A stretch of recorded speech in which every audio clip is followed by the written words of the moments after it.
All right, thanks so much for being with us here on Atlanta News First Plus. We just want to let you know about some of the top stories that we're following right now. Breaking right now, we are following the situation off of Howell Mill Road, where the Atlanta Police Department and Homeland Security are responding to reports of a suspicious package. It has this busy area shut down as Homeland Security and Atlanta Police investigate. You can see this story on our website. We're going to continue to follow the developments. If it's something that is impacting you, obviously you see there's a lot of traffic in that area being impacted. Drivers are urged to avoid the area around 1800 Howell Mill Road. One southbound lane closest to the building is also closed. This is actually a Piedmont Hospital medical building across from a shopping center. A large shopping center, which includes, restaurants, a Walmart store that recently closed. So very high traffic area. We have a reporter, a crew en route to the scene right now to gather more information. But it's something that you can continue to follow on our website and also, more importantly, our app. If you have not yet downloaded our Atlanta News First app, I encourage you to do so. And you can get alerts sent right to your phone, so you can find out what's going on with situations like this that may impact you, especially because this is a high traffic area. And we're learning now, within just the last few moments, that the all clear was given after the investigation into this suspicious package. That's the good news. Can't promise that there aren't some lingering traffic effects, but something that, just to keep top of mind if you are traveling through that area. Also want to let you know about a homicide investigation underway, and this is really noteworthy. It's unusual because this is a fairly quiet community, Barnesville, and it's been over 2 years since there was a homicide in Barnesville, which is a community just about an hour south of Atlanta, if you're not familiar. We've learned now that a woman is dead. 2 others are in the hospital after a shooting in this community last night. It all happened outside of an abandoned church just about 200 feet from the police station. So because of the proximity, officers were able to get over very quickly as soon as they heard the gunshots. Police got there actually around 6 o'clock last night to find those 3 people had been shot. 2 of them were taken to the hospital, but unfortunately a woman who was shot passed away. The Barnesville police chief says that the assumption right now is that someone may have run out of gas, someone else came up, and then started shooting, saying it was possibly a drive-by shooting. They're leaving all the possibilities on the table, certainly thoroughly investigating. GBI also helping out in the investigation at this point. Again, Barnesville is a very quiet community. The chief expressing a lot of shock about this, saying that, again, it's been 2 years since they've had a homicide, and that things like that typically don't happen in this community. They are planning to release more information later in the day, but as always, if you know anything that can help solve this crime, of course, you are encouraged to contact authorities in that community. I also want to let you know about a triple shooting investigation that's underway in southwest Atlanta as well. According to police, there were 3 young men aged 18 to 21 who were shot on McDaniel Street. 2 of them were killed. A third was taken to the hospital just last night. Investigators have not released any suspect information. They're urging anyone with information to please give them a call. And they say this is really a reminder to resolve conflicts, learn to resolve conflicts without violence. Let's listen. Conflict resolution is very important for everyone. I believe that's going to be the leading indicator for our homicides in the city and across the country as well. So conflict resolution is very important to teach to our youngsters to understand there's another way besides violence. Really emphasizing that message of learning conflict resolution, that big picture, that's really the key to reducing the homicide rates and making cities safer. Okay, I also want to tell you about this initiative happening in Alpharetta right now. Police getting a major investment to keep their community safe. The city approved $1 million to go towards a new real-time crime center like the one that Cobb County has. The city's director of public safety says the system will bring cameras from businesses, traffic lights, license plate readers all together. He says the new system will help officers track crimes and potential suspects and just give them a better idea of what's happening before they even get to the scene. Let's listen. Also helps our officers respond in a safer manner as well. Ultimately, in this day and age, especially technology is so paramount for what we do in this profession. Yeah, so the department says it's ordered a lot of computers and equipment, and they're planning to start using the real-time crime center next month. He or she is on one side of town and has to respond to the other. And in Roswell, there is an effort to increase the staffing. The Roswell Fire Department has some big plans to make a lot of its part-time staff full-time. The city says it's actually the largest area in the U.S. with a part-time fire department. That's what they have right now. The city councils, though, approved some funding for 25 new positions and $52 million to build new fire stations, also buy a new ladder truck. The fire chief says this is going to help keep people safer. Let's listen. He or she is on one side of town and has to respond to the other side of town. That could be a 20-minute response time in traffic and rush hour. But in cities like Roswell, where we're almost 100,000 people and we respond to more than 10,000 calls for service in the fire department every year, it's important to have that dedicated staffing that's always going to be there. So the department's planning to hire 9 lieutenants, 3 battalion chiefs, a logistics captain, and the city's first ever emergency manager. And again, they really think this is going to help make Roswell a safer community. Okay, let's take a look at this forecast now because it's just gray, it's been raining. Meteorologist Courtney Jacobazzi is, of course, tracking it for us. And, honestly, it's felt so chilly for summertime. Yeah, oh my gosh, and we're going to talk about that. It's, in fact, one of the coolest starts to summer that we've had since 1900, so a really, really long time. We're going to talk about some numbers. We're also going to talk about, of course, the rain. We do have a new flood watch in effect until Friday night because of all this rain, and that simply means that flooding is possible. So we'll be watching our rivers and our creeks and streams, some low-lying areas. If you live in a place that's flood-prone, you know where that is. You probably have to deal with it every time it rains more than an inch. So we've definitely had more than an inch of rain. So just be cautious as you're, heading out and about. We've seen multiple reports of trees down already as well across the area. So just something to be mindful of as you're making your way around town the next couple of days as we wait to get out of this really dreary pattern.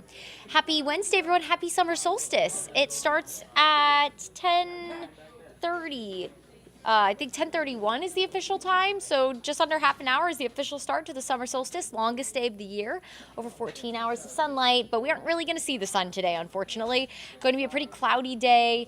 It's also going to be really rainy. On and off rain will be possible. You're not going to deal with rain all day long, but expect the chance for passing showers on and off pretty much all day long. Maybe a few rumbles of thunder during the afternoon and early evening hours, but overall just a really unsettled day, and that coverage, while it has kind of tapered off so far this morning, it will ramp back up as we head into the afternoon. I'll time everything hour by hour for you. Sunset tonight, by the way, not until just before 9 o'clock. Can you believe it? Yeah, happy summer solstice. So temperatures today are going to hover in the upper 60s and low 70s. If you're in the mountains, you might only make it into the mid 60s today. So the coolest, June 21st, on record is 69 degrees back in 1900. The second coolest was 70 degrees back in 1947, and today would be considered the third coolest of 74 degrees. Now, if we hit 75, that will tie the third coolest. We have been at 75 on June 21st. I believe it was in the 1960s, but nonetheless, we have, as of right now, forecast the third coolest June 21st on record. So a very, very cool start to the summer season. So let's take you through the day today. The reason why we're going to be so cool is because of all of this rain that we have today and all of the cloud cover. That's just going to really deter any kind of daytime heating. So as we head towards 2 o'clock, maybe the kids have summer camp and they're making their way home from summer camp this afternoon, or maybe they had some sort of outdoor field trip plan. That's probably going to be canceled today because we will have the chance for, again, widely scattered showers, maybe a few rumbles of thunder with some heavier pockets of rain as well. Some of the rainfall rates in these storms have been really impressive, about 1 to 2 inches an hour. So definitely some very heavy rain that has started this morning and will continue through the day. Here's 5 o'clock. You're headed home from work later today. Spotty showers, maybe a few rumbles of thunder, and the rain will continue through the overnight hours and into tomorrow morning. So we have a first alert for Thursday as well. Thursday, we will finally start to dry out as we head into the evening, but expect quite the rainy and stormy afternoon. But here's 7 o'clock. So as we head into the evening hours tomorrow, that low will gradually be lifting out of our area. That low that has been bringing us all of this rain the past couple of days, that finally starts to lift, and then we transition into a drier pattern just in time for the weekend. But through Friday, we'll pick up anywhere from 1 to 2.5 inches of rain, maybe some locally heavy amounts as high as 3 inches. And with all the rain we've gotten already, especially east of the city. So what happens when you have a low that sets up like it does out to our west is when the low sets up on the west side of it, which is where Mississippi and Alabama is, you get this sinking air, but we're on the east side of this low, so we're getting all this Gulf moisture pumped in, and so especially east of 75, you have been a target for the rain lately, so expect the potential for flooding, especially in East Georgia, and then we're going to add more rain on top of that, and the ground is already pretty saturated, so a lot of this rain won't have anywhere to go except the ground, and so because of that, we do have a flood watch. Again, this means flooding is possible. This does include downtown Atlanta and all of our communities east of the city. So if you take 75 and kind of use that as a dividing line through the state, east of that, anywhere from Athens to Gainesville up towards the mountains, you are going to deal with more rain, and that will lead to a flooding potential through Friday night. So here's that low. Watch as it lifts, and you see some of that brown color start to make its way into North Georgia by Friday night. So that's the dry air starting to kind of settle in. We're not going to be completely dry on Friday, but that's definitely going to be, we've been calling it kind of a transition day where we go from widely scattered showers with the really heavy downpours to more of just a few scattered showers through the day on Friday. But most of us will be a little drier. We'll actually start to see some sunshine. So without all that moisture in place, we'll actually be able to see the sun, and we'll have some drier air. Will also be warmer with temperatures generally in the low to mid 80s on Friday. We stay mainly dry through the weekend. Could maybe have a couple of stray wraparound showers from that low as it continues to lift north of us on Saturday. But Saturday, by and large, looks good. We'll actually see partly cloudy skies. Sunday, we'll see mostly sunny to partly cloudy skies. We'll be dry. Temperatures near 90s. Sunday will be hot. So we've only had 3 90-degree days this year. We've been pretty blessed. But we could add another to the list on Sunday. Monday is a first alert. Now notice 40% coverage of rain. You're probably looking at that and saying, what do you mean? Why is that a first alert? Well, models aren't really in agreement on our next weather system. We know there's going to be a cold front that moves through, but how much moisture is it going to have to work with? How strong is that going to come through? That's kind of the lingering question right now, but models are hinting that we could maybe have some severe weather associated with that front. So because we're thinking that we could have severe weather this far out, we're giving you a heads up that we're watching that day, so you should watch that day. If that changes, we'll let you know, but in the meantime, we'll be watching Monday as our next kind of weather maker after the low moves out. Tuesday, we'll have a small chance for rain. Now, next week, we could have, and we kind of talked about this over the weekend, where a very strong ridge of high pressure builds out to our west, and you have thunderstorms ride along the periphery of that ridge. We call them ridge riders. Some people call it the ring of fire, because you have the fire underneath the ridge, which is all the heat, and then you have storms fire up along that ridge. If we have that ridge set up just out to our west, then we'll be in the bullseye for those storms to ride along that. So we either could have a week with scattered showers and thunderstorms or a dry week. So watching it carefully. Right now we'll keep upper 80s with a small chance for rain on Tuesday.